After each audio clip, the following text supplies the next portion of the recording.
रागश्री। हनी मेरे ध्यान तुम्हारे, बैठे बुध जी बरस सहस्र चार। 6 से 7 बीता समय, दुनिया को भयो आचार। हिंदू मुसलमान रे फिरंगी कई जाते, होदी बोधि जैन अपारा। बादि सुब्रोध बधारिया, करिया गनि उदयकार। कावे धर्म पंथ रे लड़े माए बहिरे, अंगासुराई को अधिकार। पशु पंखी साधु न छुते काहू, पुकार न काहू बहार। बाजे भजन रे बाजे उत्सवात के, ताये मंदिर द्वार।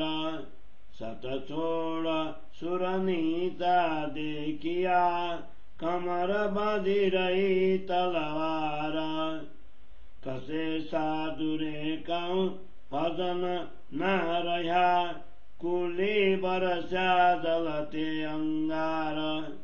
तकियो दावा नल दस दिशा, ऐसा बोहारा हुआ भयंकार।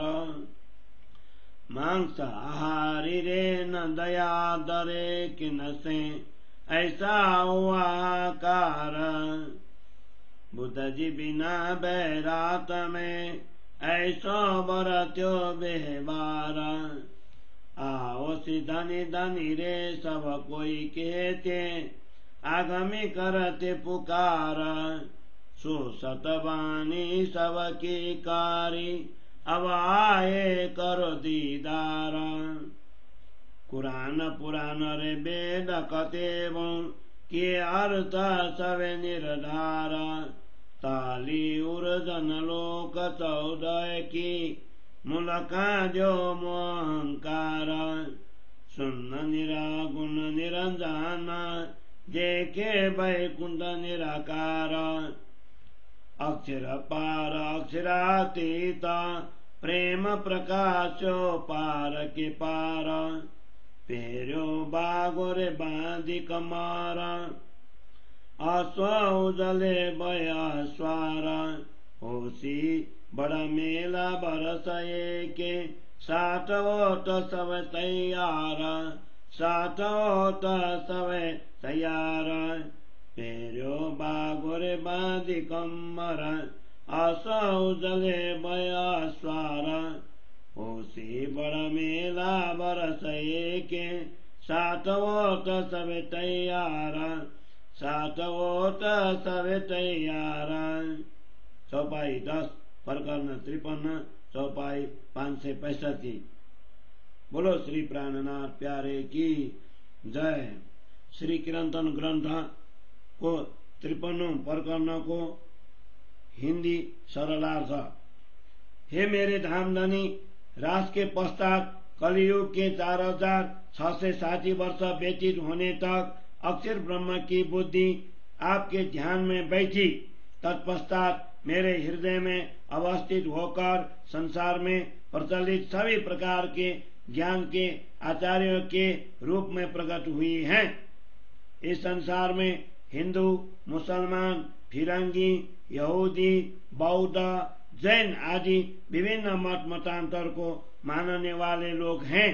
उन सब ने अपने अपने मतानुसार विवाद खड़ा कर पारस्परिक विरोध की ज्वाला भड़काई हुई है। यद्यपि वे सब धर्म संप्रदाय ही कहलाते हैं, किंतु पारस्परिक वैर भाव से वे लड़ मरते हैं। ऐसे तथाकथित धार्मिक लोगों के हृदय पर आसुरी वृत्ति ने अपना अधिकार जमा लिया है। इस वृत्ति ने पशु पंछी से लेकर साधु जन को भी नहीं छोड़ा। इनके दुख को कोई सुनने वाला तक नहीं है। मुगल बादशाह औरंगजेब ने अत्याचारों द्वारा हिंदुओं के भजन कीर्तन पर तथा मंदिरों पे उत्सव के समय बजाए जाने वाले वाद्य यंत्रों पर प्रतिबंध लगाया। हरिद्वार के हरि के द्वार कहलाने वाले मठ मंदिरों को गिरा दिया।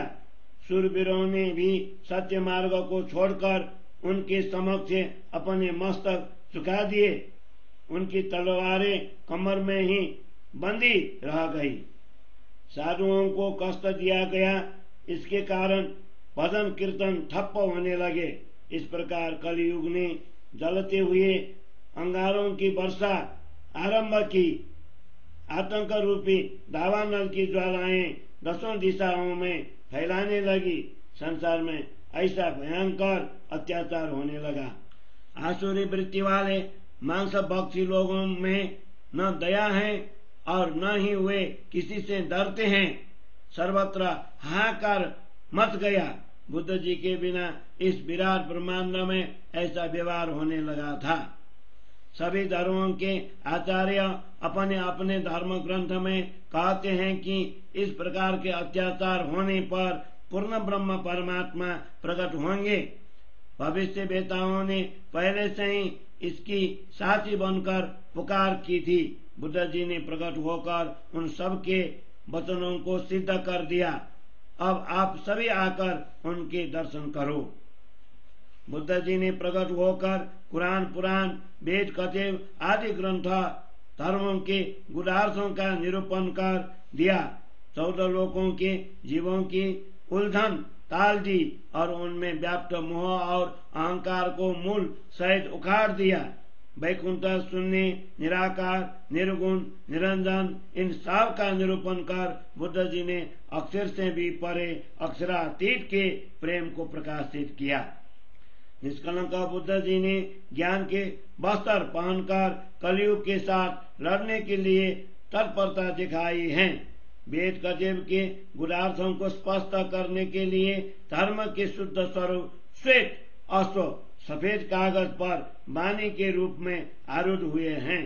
1 वर्ष जागने का बड़ा मेला होगा, ऐसा मानकर सब सुंदर साथ तैयार हो रहे हैं। ऐसा मानकर सब सुंदर साथ तैयार हो रहे हैं। निष्कलंक बुद्ध जी ने ज्ञान के वस्त्र पहनकर कलयुग के साथ लड़ने के लिए तत्परता दिखाई है। वेद कथेव को गुणार्थों को स्पष्ट करने के लिए धर्म के शुद्ध स्वरूप श्वेत अश्व सफेद कागज पर वाणी के रूप में आरूढ़ हुए हैं। 1 वर्ष जागने का बड़ा मेला होगा, ऐसा मानकर सब सुंदर साथ तैयार हो रहे हैं। ऐसा मानकर सब सुंदर साथ तैयार हो रहे हैं। चौपाई 10 प्रकरण 53 चौपाई 565 थी। बोलो श्री प्राणनाथ प्यारे की जय।